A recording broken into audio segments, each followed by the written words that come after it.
No exercício do cuidado em saúde, então, nós nos confrontamos diariamente com a vastidão do sofrimento humano e também com as nossas limitações de compreensão, porque nós não percorremos todos os caminhos, nós não sentimos todas as dores, não é? Como poderemos ser realmente empáticos, nos colocar no lugar dessa outra pessoa que nos procura, não é? Então, isso já parte de uma convocação moral, né? É nosso dever tentar compreender o que essa pessoa passa, mesmo não tendo a experiência necessária para estar no lugar dela, não é? Então, aí que surge a empatia. A empatia ela vai surgir como uma ponte. A empatia ela não é um sentimento vago. Ela também não é uma afetação superficial de bondade, né?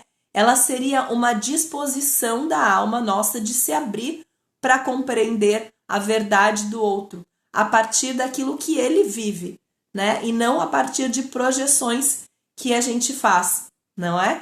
Então vamos pensar aqui a partir da etimologia da palavra empatia. Empatia, então, vem do grego empatos, que significa sofrer dentro, né? Sofrer desde dentro, sentir desde dentro. Então, isso vai se diferenciar da simpatia, que seria apenas reconhecer o sofrimento, e da compaixão. A compaixão vai além. Ela vai se converter em compassio, que seria sofrer com. Então, a palavra latina compaixão, ela já tem um peso moral, não é? De quem se compromete, de quem está realmente participando daquele sofrimento. Então, a gente vai pensar nessa palavra pathos como um sofrimento, não é?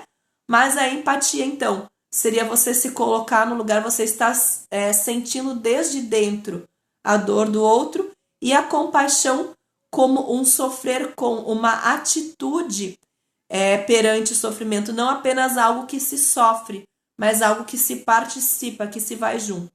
A empatia, então, ela seria o alicerce da compaixão autêntica, né? Não se trataria, então, de apenas sentir o que o outro sente, mas de abrir um espaço em si para que o outro exista em sua inteireza, né? Isso vai exigir mais do que técnica, vai exigir, então, uma escuta sincera. Temos que começar por aí, né? Na empatia seria primeiro desenvolver essa habilidade de escuta, um silêncio interior para a gente poder meditar e acolher aquilo, e um exercício contínuo de imaginação moral. Isso é muito importante, então, né? Como nós vamos ampliar esse horizonte de imaginação se a nossa vida concreta é limitada? Se nós não conhecemos todas as dores da perda, da exclusão, da solidão, né, da dúvida, do abandono, muitas vezes nós não conhecemos realmente o que a pessoa está nos trazendo. Quando nós conhecemos, a gente consegue ser mais empático, não é? A gente consegue nos identificar com aquela pessoa, o que ela está passando. Então, bom, se a gente não passou por tudo, então a gente não pode ser empático? Não, né? Aí que vem, então, as técnicas, as ferramentas úteis para desenvolver a empatia. A resposta vai estar na escuta e na literatura, né?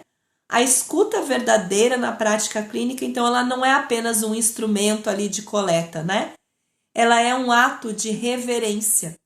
Quando ouvimos alguém com atenção sincera, deixamos que a história do outro se revele em sua dignidade, não é? Então, a gente não vai estar interpretando, fazendo uma interpretação necessariamente da história. A gente vai estar realmente deixar que a história do outro entre dentro de nós e se revele. A gente não vai se apressar, não vamos diagnosticar com pressa, não vamos reduzir a experiência a um sintoma. Então, tentar ficar traduzindo necessariamente o que a pessoa está trazendo. Então, a escuta sincera é um ato de humildade. A gente precisa, para ser empático, ter humildade, né? Reconhecer que o outro sabe algo que eu preciso aprender para cuidar melhor. Quantas vezes, né, muitas vezes a gente tenta interpretar o que a pessoa está dizendo sem reconhecer que ela pode estar sabendo algo que eu não sei, que eu nunca passei. A gente muitas vezes quer colocar palavras na boca da outra pessoa. Então aí falta uma humildade para escutar.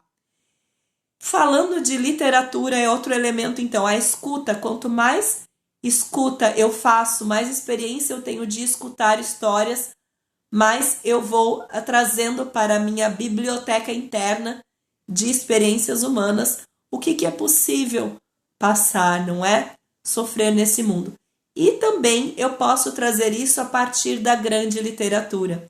É ouvir os mortos, ouvir os antigos, ouvir os que vieram antes de nós e nos deixaram na grande literatura o mapa dos afetos humanos em sua plenitude.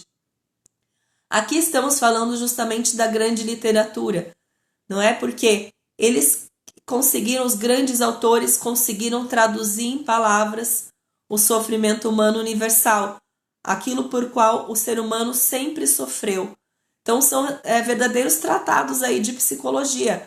Dostoiévski, Tolstói, Jane Austen, Shakespeare, né? Isso não é apenas um passatempo que a gente faz para nos divertir. Isso nos dá uma formação moral. A grande literatura vai nos fazer compreender melhor a nós mesmos e aos outros seres humanos. Cada página lida com atenção abre um novo cômodo na casa da alma. Vai preparar o nosso coração para reconhecer dores que nunca sentimos, né? Muitas vezes a gente vai estar ouvindo uma história de um paciente e vai recordar de um personagem aí da literatura, do cinema, né? Realmente isso vai nos fazer compreender melhor essas dores que a gente nunca sentiu, dores e alegrias também que muitas vezes nunca teremos, certo? Mas que os outros viveram com autenticidade. Quem lê profundamente escuta melhor, ouve melhor. Quem ouve melhor, cuida melhor. É extremamente importante saber ouvir. Todos querem falar, não é? Mas as pessoas às vezes não estão abertas para ouvir com sinceridade. Então, num tempo em que a empatia se tornou palavra da moda, a gente precisa resgatar o seu peso, né? A empatia não é um enfeite emocional, né? Não é uma simpatia, ela é um dever moral. E ela só pode florescer onde há um silêncio interior, né? Uma formação espiritual, então, e essa abertura verdadeira ao mistério do outro, como a gente falou da humildade.